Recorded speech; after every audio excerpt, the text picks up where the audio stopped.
Vim caminhando a pé para ver se encontrava a minha cigana de fé.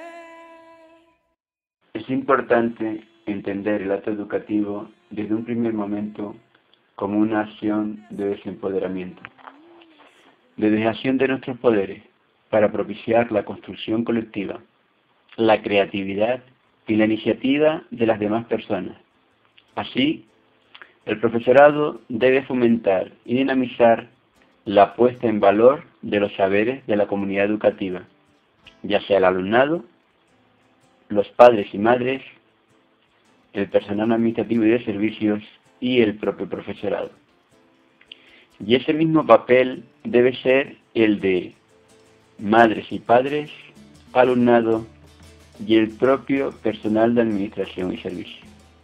Además de esta democratización de los saberes dentro de la propia comunidad educativa, se debe de comprender que la educación no es patrimonio de la escuela ni de la universidad, sino que en el barrio, pueblo o ciudad donde se ubica el centro educativo hay otros espacios educativos no formales, con lo que hay que establecer intercambios horizontales de igualdad, sacando a la escuela hacia esos colectivos e invitando a los mismos a que participen en la labor docente dentro de la escuela.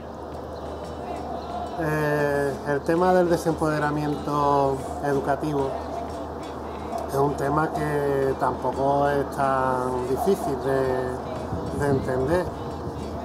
Por lo menos yo lo veo bastante claro. O sea, sería otra cosa es que queramos o no queramos trabajarlo o que nos duela el perder parte de nuestro poder, ¿no? Pero si podemos hablarlo de alguna manera sería de forma general, allí donde tengamos algún tipo de poder, pues hacer dejación de él. ¿Cómo es eso?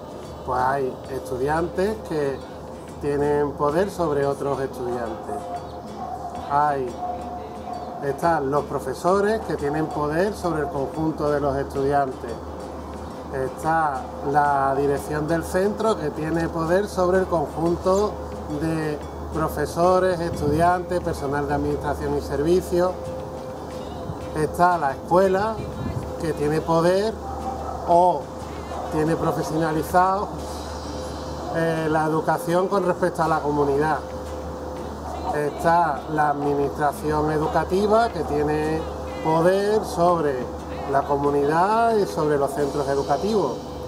Esas son en líneas generales. Luego en líneas concretas, pues a lo mejor hay en algunos sitios donde hay una asociación de padres y madres que tiene poder dentro del centro, o que hay algunos profesores que tienen un lobby y tienen poder, o lo que sea, o hay una institución privada que financia y tiene poder, o como sea la historia, ¿no? Entonces, justamente hacer dejación de poder en cada uno de los ámbitos. Y no es que tenga que ser en todo sitio y si no, no se puede hacer, sino que en el sitio donde estemos, realizarla.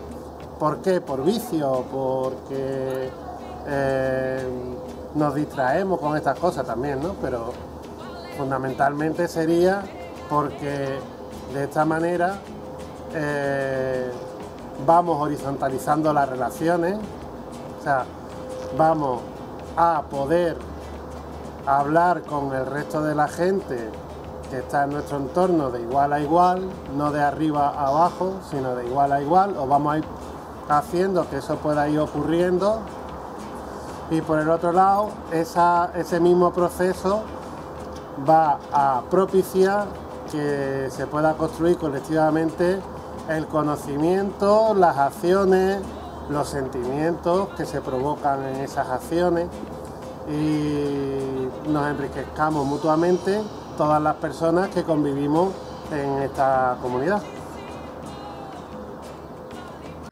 Bueno, yo creo que es repetir lo que hemos dicho en euskera. Como quieras. Que sería al final cambiar el tipo de relación, pasar de vertical a horizontal, teniendo siempre en cuenta el grupo y el profesor como parte del grupo, del aula. Al final podemos separar un aula, una persona por aquí y todo un resto por aquí, y que encima el grupo sea el que dependa del profesor. Entonces creo que pues, y eso lo relacionas que hemos estado hablando antes porque estás en una educación especial, ¿no? Y muchas veces sales del aula y no estás nada de acuerdo con eso, ¿no? Lo estás viendo en persona. No estoy de acuerdo porque sale del punto de vista de la inclusión que tanto estamos trabajando. No tiene sentido que en la propia escuela que trabaja la inclusión saque a los alumnos supuestamente deficitarios de clase para darles otro tipo de educación, cuando se supone que la inclusión es una educación para todos, la misma. Y yo creo que es el propio currículum el que hace que unos alumnos tengan necesidades educativas especiales porque no llegan a lo que la escuela pide. O sea, es la propia escuela la que crea alumnos con necesidades educativas.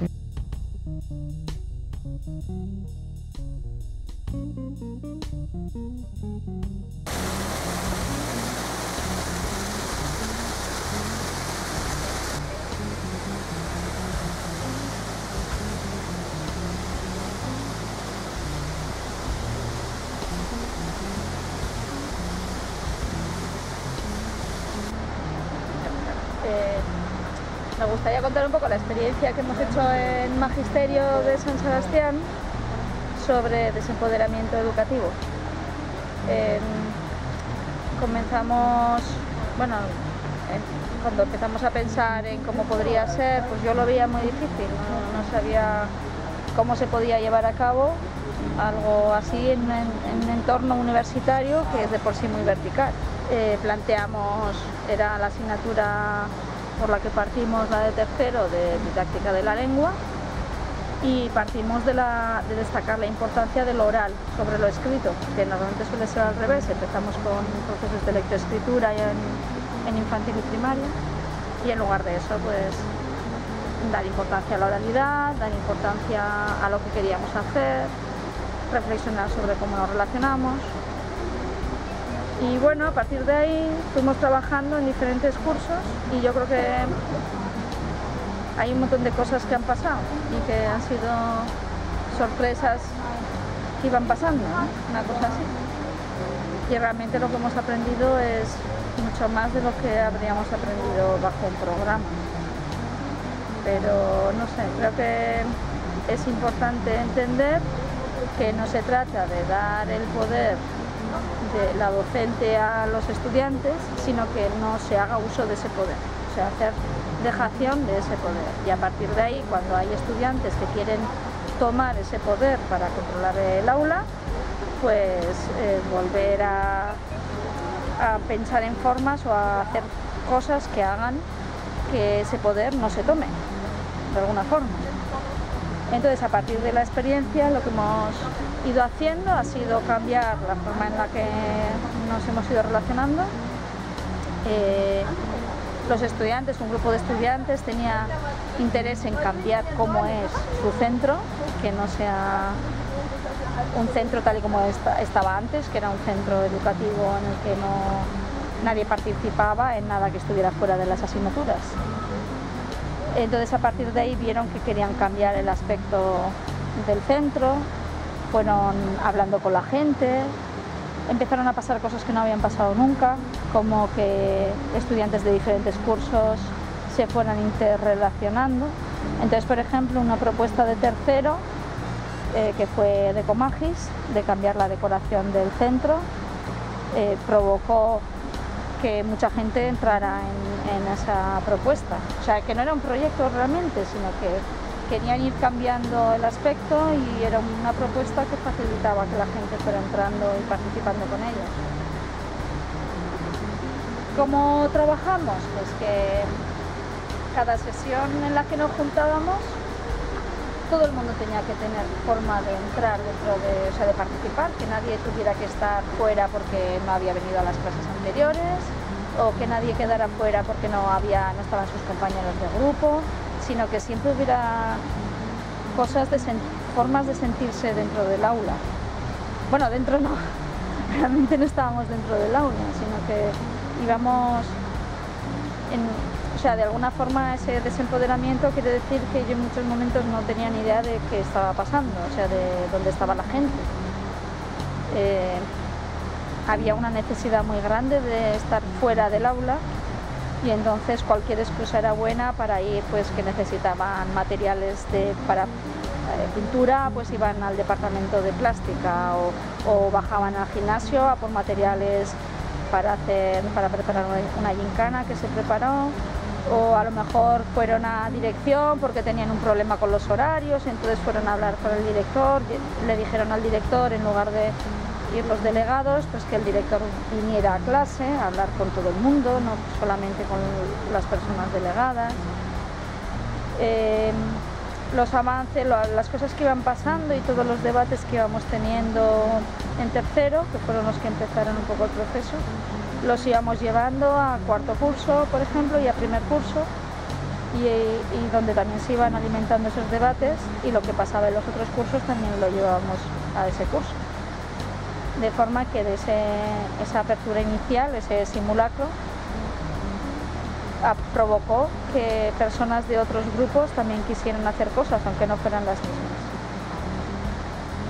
Otra cosa muy interesante fue trabajar en el disenso, que hizo que mucha gente se sintiera muy bien trabajando con otras personas. Al no tener que ponernos de acuerdo en lo que queríamos hacer, la gente podía estar haciendo cosas que le apetecía hacer, pero al mismo tiempo relacionándose con las personas, porque pues, también una idea era el apoyo mutuo, ver no solo no focalizar solo hacia tu proyecto, sino siempre mirar hacia todos los lados para conocer lo que iba pasando. Si había una gente que se sentía mal porque su proyecto no estaba marchando bien, pues siempre había gente que iba a ir a ayudar o a colaborar con ellos o a ver de qué forma podían promover un cambio en su proyecto. Y por ejemplo, los de cuarto crearon un vídeo sobre cómo construir colectivamente en educación, en el que hacían mención continua al proyecto de tercero, algo que les hizo también mucha ilusión.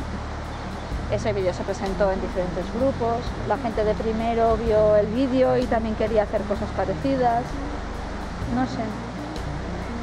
Una cosa tan sencilla como es hacer dejación de ese poder docente en un área, o sea, en una cosa que es muy cerrada realmente, que es una asignatura o unas asignaturas. Al hacer esa dejación de poder, pues han surgido un montón de cosas. Y ese surgir un montón de cosas ha hecho que haya un movimiento que no es un movimiento específico, que nadie puede saber realmente lo que está pasando porque nadie lo sabe. Nadie de los que estamos tampoco lo sabemos porque surgen un montón de cosas al mismo tiempo.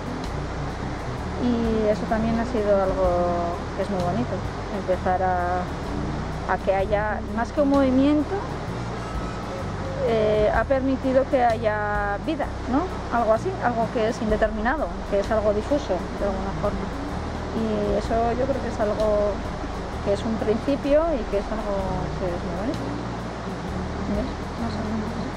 Irakasle eskolako 3. mailako ikasleak gara, eta bideo honen bidez gure bizipenak kontatu nahi dizkizuegu. Gure hasierako ideia magisteritza apaintzea zen, hau eskola batean bihurtzea, aurreko itxura ez zitzaigulako gustatzen. Kartelak egiten hasi ginen, magisteritza kartelez betez eta jendearen erreakzioak ikusi eta behatzeko. Ondoren, dekomagis besteekin harremanak garatzeko, besteak hobeto ezagutzeko eta elkarlana zer den jakiteko, aitzaki bat bakarrik zela ikusi genuen. Oso harrigarria izan zen guretzat jende askoren erantzunak eta proposamenak jasotzea. Horrek, gu bezala magisteritzako hainbat aspekturekin ados ez zeudela esan nahi zuelako. Javi Entzinak, Unilko espazio nomada eta ilusionista sozialen kolektiboko kideak asko lagundu gintuen. Azkenean magisteritzan beste giro bat sortzea lortu genuen, provokazio eta beste pertsonarekiko harremanen bidez. Gure parte hartzea zabalduz joan zen, eta ezin mendeko magisera bakarrik mugatu. Beste proiektuetan eta gelako erabakietan implikatu ginen ere. Zuek ere ikasle bezala gustatzen ez zaizuen aldatzeko aukera duzu, gogoratu, ez zaudete bakarrik, talde handi bagara. Concebir la educación como un problema político-ideológico en cuanto trata de tomar el lugar que la burguesía viene ocupando en la educación. Preparar las mentes para que no asuman el principio de autoridad que la educación y la familia transmiten e introyectan desde la infancia. sustituirlo por el de libertad responsable, principio de igualdad y justicia.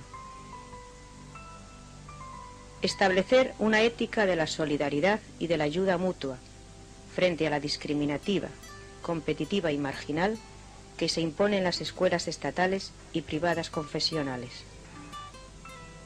Educación fundamentada en las experiencias y vivencias diarias, con el fin de contrarrestar las influencias de carácter burgués que facilita la sociedad de clases y la familia autoritaria. Al realizar este proyecto educativo, hemos tenido en cuenta que vivimos en una sociedad estructurada conforme a unos parámetros deshumanizados, autoritarios, altamente individualistas y discriminativos, en donde todo el entorno que rodea a las personas se convierte en medios educativos indirectos, con los que la Escuela de la Libertad debe combatir para poder facilitar experiencias y vivencias de libertad, autonomía y responsabilidad. Dentro de la educación por la libertad de elección, los niños y las niñas utilizan todos los objetos que la escuela tiene para iniciarse en la autonomía y también en la socialización, llenando sus cabezas de nuevos datos que facilitarán todos los procesos de convivencia, propiciándose bastante pronto las relaciones colectivas y la aceptación de las demás personas que conviven con él o ella y con quienes debe comenzar a compartir espacio y elementos.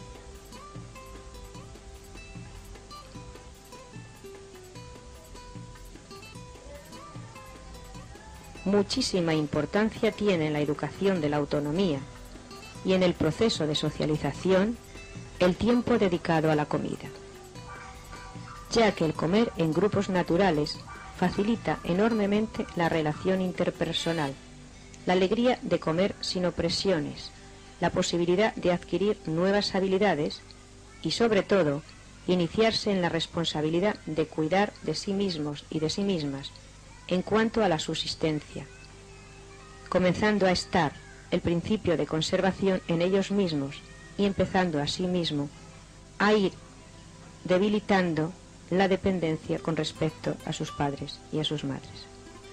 Importante y previo de toda libertad, que es el de conseguir la capacidad de autodeterminación.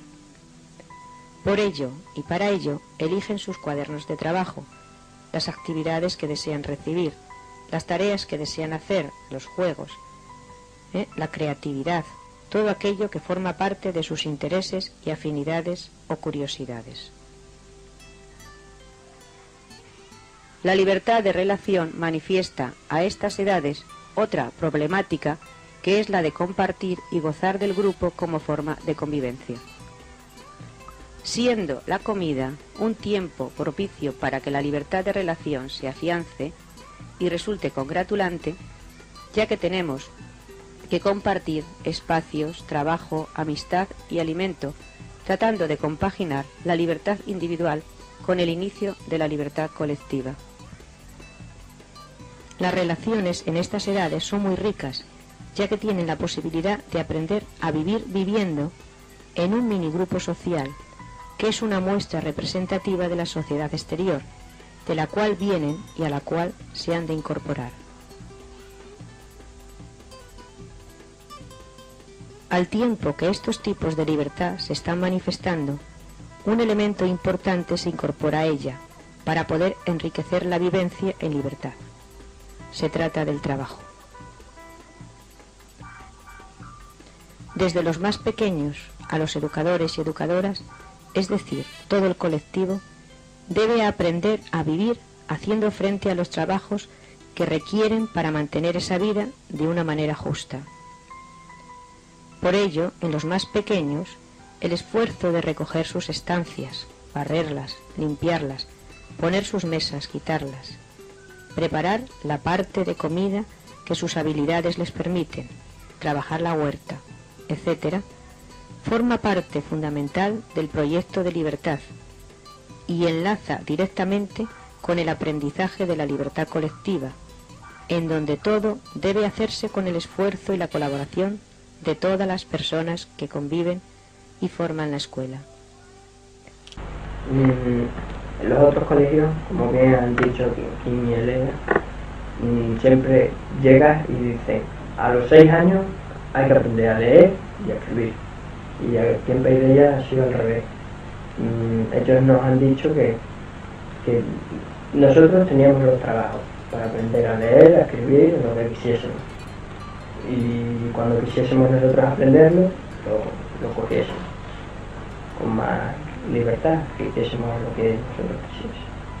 Yo creo que los profesores han sido uno de los cambios que yo he notado cuando he ido al instituto, porque como han dicho aquí, los profesores, o sea, los educadores de Paideia son más bien nuestros amigos y nuestros compañeros. Sin embargo, en el instituto pues no, en el instituto van a lo suyo y no te tienen en cuenta, y eso es uno de los cambios. Aparte también los compañeros que aquí tenemos, porque ahora yo sé, no son tus verdaderos amigos. Sin embargo, en el instituto pues convives con ellos, estás 7 horas con ellos, pero sin embargo no tienes relación.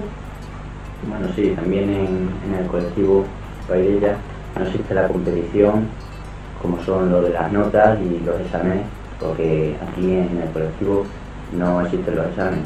Nosotros aprendemos y lo que aprendemos se lo enseñamos a todo el mundo para que también aprenda, y ellos a los así sucesivamente.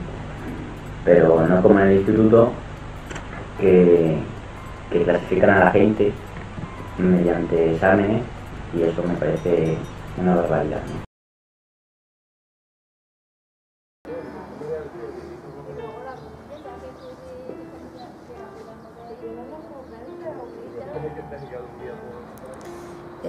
Una de las cuestiones más complejas o donde entra la contradicción en el desempoderamiento educativo es la cuestión de la evaluación.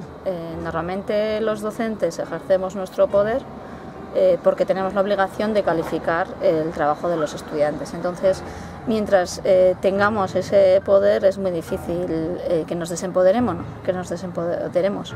Pero claro, ahí es donde yo tenía la mayor contradicción de todo el proceso. Tenemos el poder coercitivo en relación a la calificación que vamos a poner a los estudiantes. Pensando sobre ello, una idea podría ser que los estudiantes fueran los que calificaran el trabajo entre ellos, pero eso en realidad no considero que es desempoderamiento, porque lo que hago es hacer una cesión del poder, no una dejación del poder.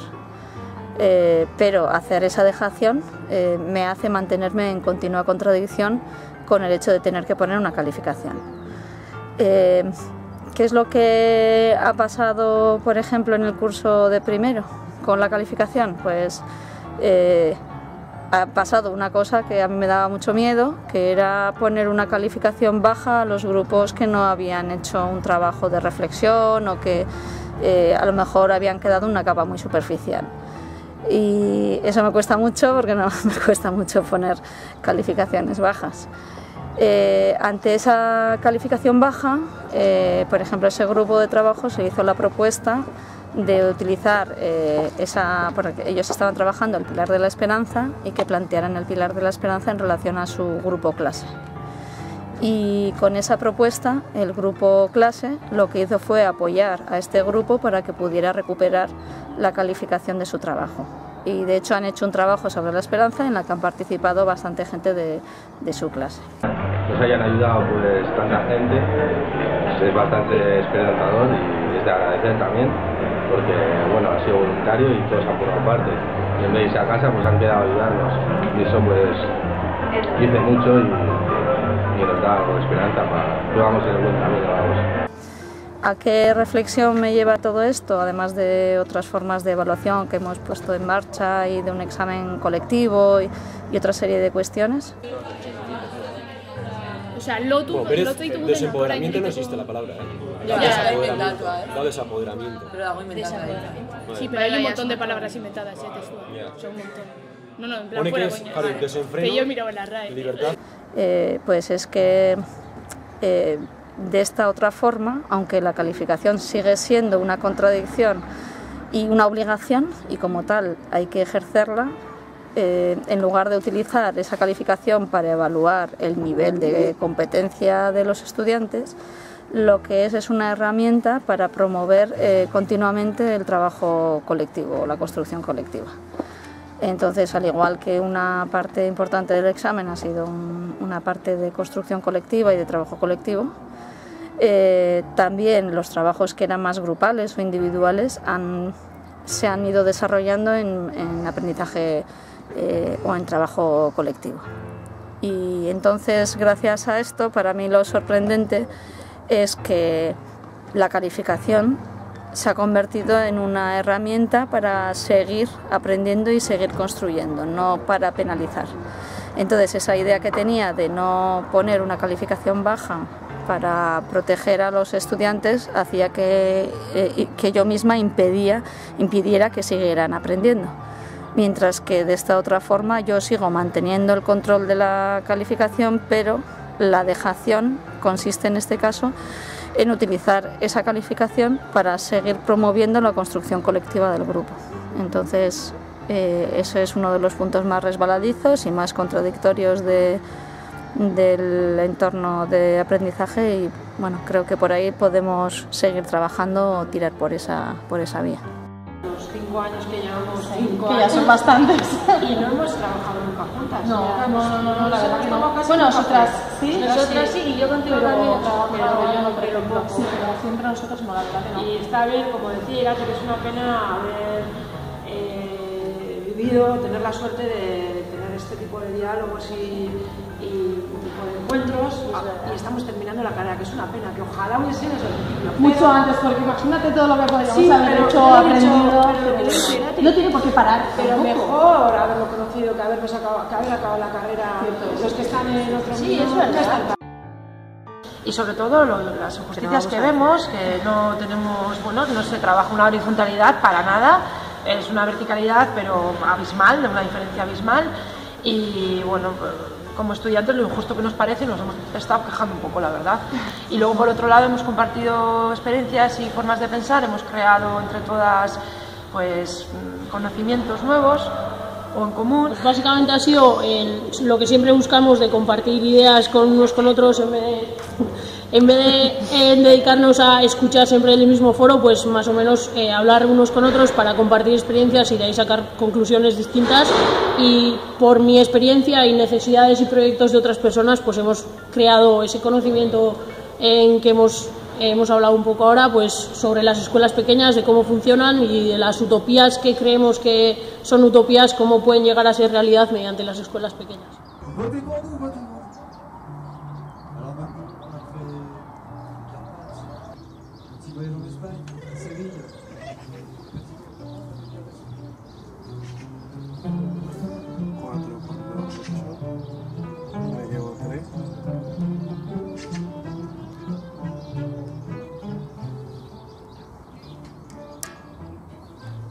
A ver, Javier, tu turno de palabra. ¿Y ya no puedo hablar más después de esto? No. Joder, pues no sé. Esto es así. Vaya mierda de sitio. Es que el problema fundamental es ese. Es que mientras que la escuela no se relacione de forma horizontal con el resto de espacios y tiempos cotidianos que hay en la comunidad, que son espacios educativos, igual que la escuela, lo que va a haber va a ser turno de palabra en el mejor de los casos. Que si empiezo a hablar ya. ¿Empieza? Ah, que ya estás grabando. Pues una de las cuestiones en relación al desempoderamiento educativo que me parece muy importante está relacionada con el conocimiento en sí. Si la escuela se desempodera, quiere decir que se abre a la comunidad. Y abrirse a la comunidad significa, en su caso, que tiene que reconocer el conocimiento y la construcción de conocimiento que se da fuera de la escuela, cosa que en estos momentos no está pasando. Se considera que la escuela es la que tiene ese conocimiento. Entonces, el reconocimiento de los saberes populares y la construcción que se da fuera de la escuela puede ser el primer paso para comenzar a tener una relación diferente con la comunidad y que suceda esa apertura. En la realidad yo creo que en el momento en el que nos encontramos, lo interesante sería que la escuela desapareciera como institución. Entonces, que la escuela fuera uno de los espacios educativos existentes en la comunidad, y para que ocurra ello tiene que ser, igual que en el desempoderamiento comunitario, igual que en otro tipo de desempoderamiento, en el desempoderamiento educativo, tiene que ser la gente que está en la escuela quienes dinamicen esa posibilidad, porque como la institución escolar es la dueña del conocimiento y ha creado la falta de autoestima en la comunidad, la manera más sencilla de que ocurra lo contrario es que la escuela misma se ponga a trabajar, a dinamizar el que los diferentes espacios existentes en la comunidad se les reconozca esas cosas que han construido colectivamente, se pongan en valor y por lo tanto se cree la posibilidad de trabajar juntos.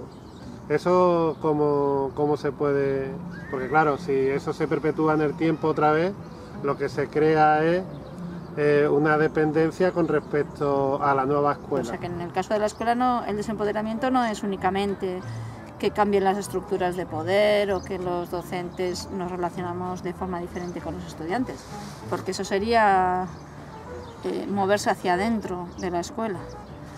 El desempoderamiento, el paso que tendría que dar la escuela sería hacia la apertura a la comunidad, reconociendo el conocimiento popular y las formas de construir conocimiento, confiando también en esas formas, y a partir de ahí pues ya se verá hacia dónde va la escuela, ¿no? Y eso, puedo ir al baño un poco. Ya he ido antes. ¿Tu madre qué te ha dicho? Que tengo que ir antes de que suene el timbre para entrar, que luego ya no me tengo que levantar.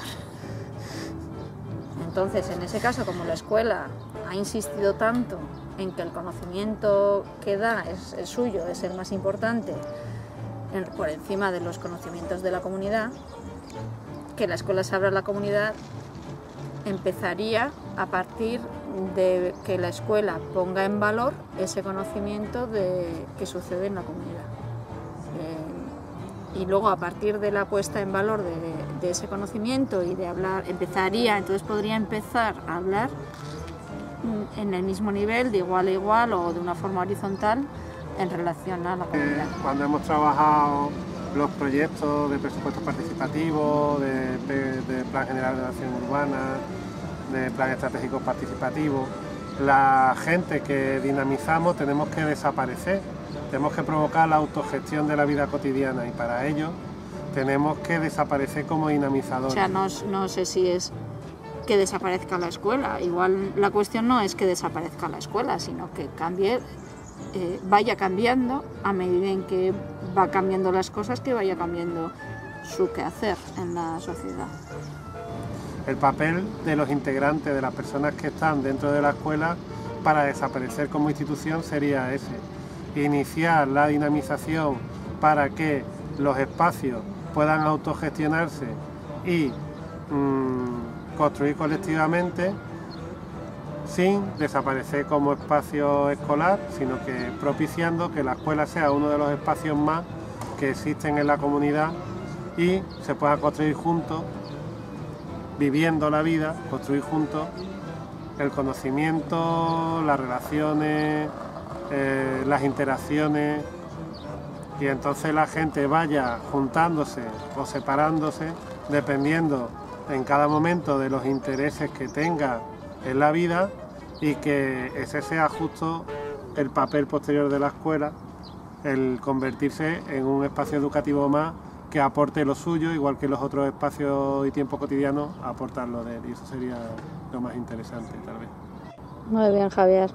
Gracias, señorita. Igual la prueba, pero ya se verá. No, yo prefiero suspender.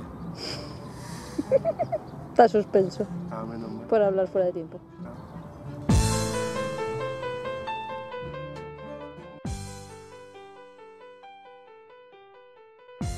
La infancia es una palabra que solemos relacionar con el juego, con compartir, con estar con los amigos y sobre todo con aprender. Pero hoy en día tenemos un grave problema. ¿Realmente los niños tienen tiempo suficiente para disfrutar de su infancia? Los parques entre semana están vacíos. La mayoría de los niños tienen que pasar toda la mañana en clase y a las tardes suelen tener extraescolares que no les permiten disfrutar de estar con los amigos en el parque. Y eso sin tener en cuenta que al llegar a casa los alumnos tienen que hacer los deberes, que seguramente tendrán que entregar al día siguiente. En el ámbito educativo y de las lenguas encontramos un problema muy preocupante, y ese es el de darle más importancia a los certificados o títulos que a lo que se ha aprendido. Esto hace que tengamos ciudadanos titulados en un idioma que difícilmente son capaces de usar la lengua para expresar sus ideas y pensamientos. Si a todo esto se le suma que para obtener algunos de los certificados obligatorios hasta cierto punto, como el de primaria o secundaria, los niños deben asistir a clase durante el mayor número de años posible, nos daremos cuenta que el proceso educativo los va alejando poco a poco de las experiencias y vivencias reales, donde realmente podrían aprender muchas más cosas que encerrados en un aula.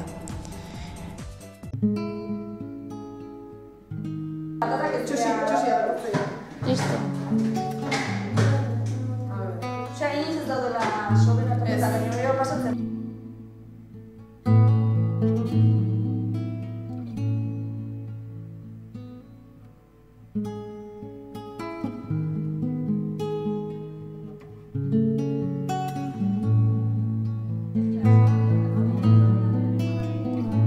No hay cotidianidad si no participas en lo que estás viviendo, si no, es espectáculo.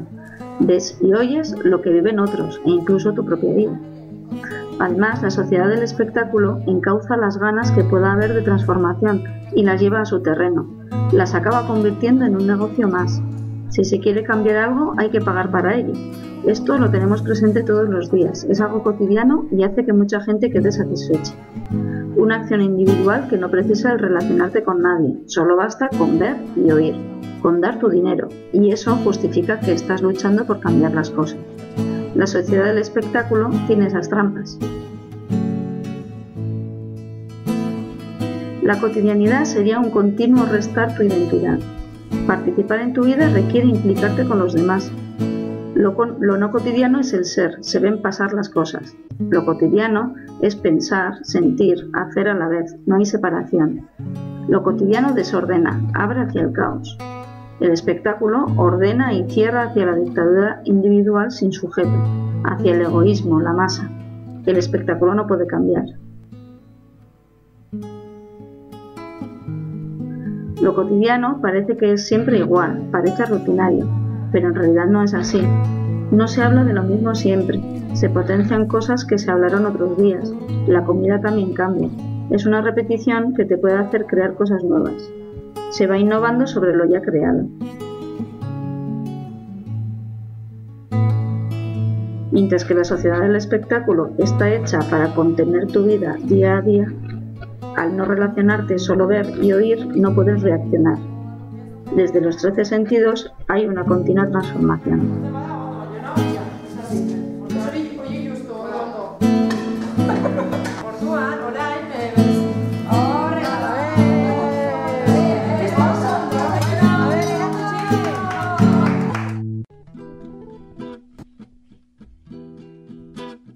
Pero lo que estaba comentando Tony y yo, quiero hacer hincapié, hay actividades, como todo, ¿no? Que durante este año, pero hay una actividad fundamental que creo que ha servido, como se llama, el tejer costura. Tú le preguntas a mi madre, que tiene 82 años, y te dice, allí se hace todo menos coser. Hay gente que incluso con las coletas, con rastas, como nos falta el café. claro, de Dani, la voz de Dani, que es fundamental. Incluso, ¿qué pasa? Que se sienten, las vecinas no se sienten desplazadas, se sienten parte de, ¿entiendes? Que no decir, oye, hay una minoría que somos estos niñatos o esta juventud, ¿no? Se han sentido para ¿Que han ido a la taller de costura? Sí, sí, sí. Mi madre sigue viendo, Maribel, la otra Maribel, lo pasa claro. Y todas las personas nuevas que vienen de la casa, aparte de que venga por la actividad tal, en concreto que viene su día, no sé cómo se traslada, tienes que venir al taller de costura. Y todo el mundo, como quiere ver qué es lo que es el taller de costura, pues todos los jueves por la tarde de un día que pueda, lo que sea, van. Aunque nadie vaya a tejer, ni vaya a hacer punto, ni vaya a hacer nada. Ellas empiezan con su buena voluntad, pero como luego hay que atender a todo el que viene, hay café para todo el mundo, la botellita de licor, de anís, de lo que sea, pero ya ahí confluye el que tiene una duda, el que viene de nuevo, que explica qué es el sitio aquel, qué es lo que se está haciendo, qué tal, y ahí la mezcla. Todo el que quiere saber algo de la casa, al taller de costura. Es verdad que tiene que haber siempre un alma que tiene todo esto. No son María José es la mujer o la compañera que siempre cuida, no tiene nunca un no. Está pendiente de que siempre nos falte está dando, siempre está dando más que recibiendo. Pero está ahí siempre por el tema de el común, lo colectivo. Lógicamente lo que pasa, siempre hemos dicho con otros niños que somos los más antiguos, que hay mucha gente que visita la casa y aunque solamente se quede uno con la idea real de lo que es la casa, satisfecho.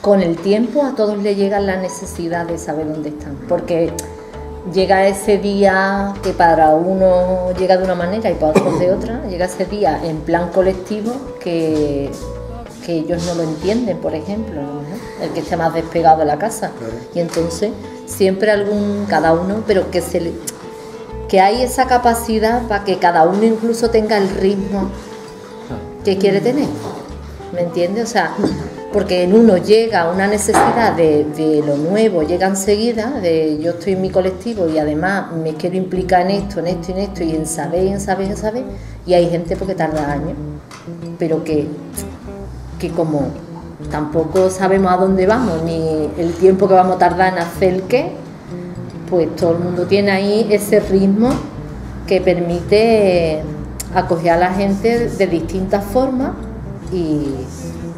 Pero claro, lo que está diciendo en realidad es que no hay tarea, que el tema es la vida en sí.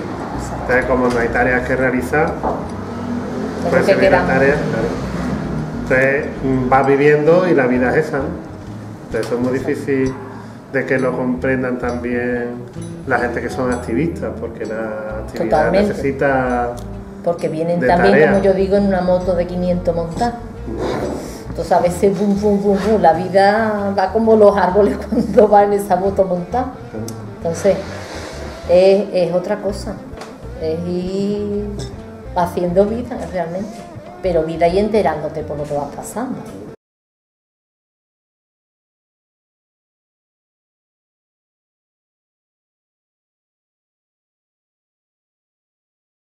Empezamos a hacerlo hace año y pico.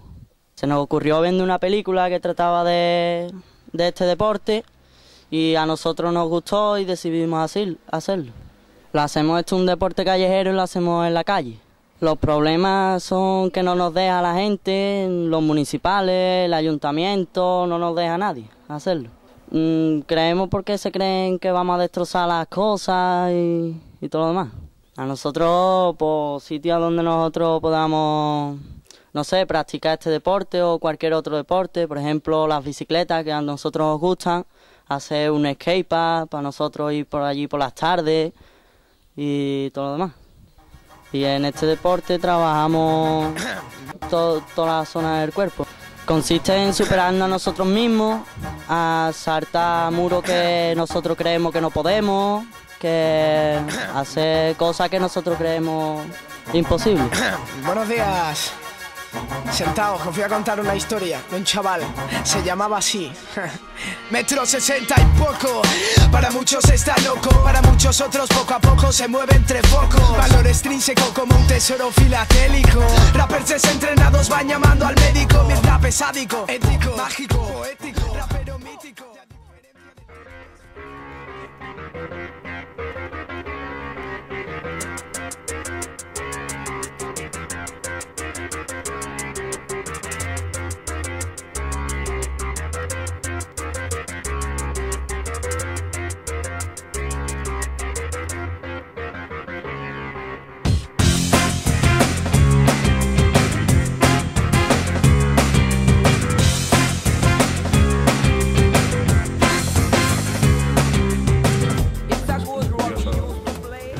Participar con Ainhoa este año en las clases y nos ha pasado una cosa curiosa. Yo tenía miedo porque pues, ha habido una situación en la que no había un control, no había una planificación, no había, pues, prácticamente no sabíais ni si había examen, no había examen, que había que hacer un trabajo. Se ha enfriado bastante. Y realmente yo digo, esto va a acabar en auténtico desastre, porque no sabían hacer nada, yo era como, si no sabían buscar información, tenían que hacer un artículo de investigación, tienen ni idea lo que es un artículo de investigación, y no sabían ni hacer un inicio automático, y era pues una barbaridad, ¿no? Y luego al final te das cuenta, ¿no? que si dejas un poquito, si das un poquito de este desempoderamiento, ¿no? Que yo lo critico bastante, pero también después de haberlo vivido lo defiendo, las cosas salen para adelante. Y las cosas se pueden hacer sin esa rigidez, sin esa estructura. Muchas veces no es hacer un examen, sacar un 10 en el trabajo, sino es aprender, ¿no? Es aprender a convivir, es aprender a pues, los pilares de los que habéis hablado. Que digo que yo le decía a David, en Nayara le decía, pues hoy vamos a echarles la bronca, no sé qué, no sé cuál. Y decía, no, David, no, espera, tranquilo, no les vamos a echarla, o no, tranquilo, David, tranquilo. Así, cuando estaba... No, pero que sí que da miedo. Yo estaba así, vamos, un miedo de la leche. Cuando estaba Javi también, nos pasó un día una cosa muy curiosa que no hemos dejado porque tomar clases y tal. Y decía Javi, vámonos a tomar un café. No, una cerveza. Una cerveza. Yo tomé un té. Pero ¿cómo nos vamos a ir? Y nos fuimos. ¿Y qué pasó? Que vinieron 7, 8 alumnas y alumnos después a la cafetería, coincidió, no dijimos a dónde íbamos. Y estuvimos ahí debatiendo y prácticamente aprendieron más igual en esa hora que estuvimos en la cafetería. Y estuvimos cogiendo hojas para el herbario. Sí, ¿os acordáis? Sí, luego teníamos la hora de tutoría. Sí, entonces, que a veces parece tontería, pero puede ser pero fue una tutoría más interesante. Sí. Pero lo que comentaba Andoni también antes, que haciendo en la goma, que aprendía mucho más que estando en clase o haciendo cualquier cosa. Sentado. Y en clase también comentábamos, Xavi decía, sí, es que yo he aprendido mucho más en las prácticas que aquí. Y dices, claro, pero es que si tú quieres trabajar en ello, al final también tienes que pasar por el aro. Tienes que pasar por la universidad, tienes que tener una titulación. O sea, es que al final... Sí que todo está pensado para que las cosas salgan de una forma. Vim caminhando a pé para ver se encontrava a minha cigana de fé. Eu vim caminhando a pé para ver se encontrava a minha cigana de fé.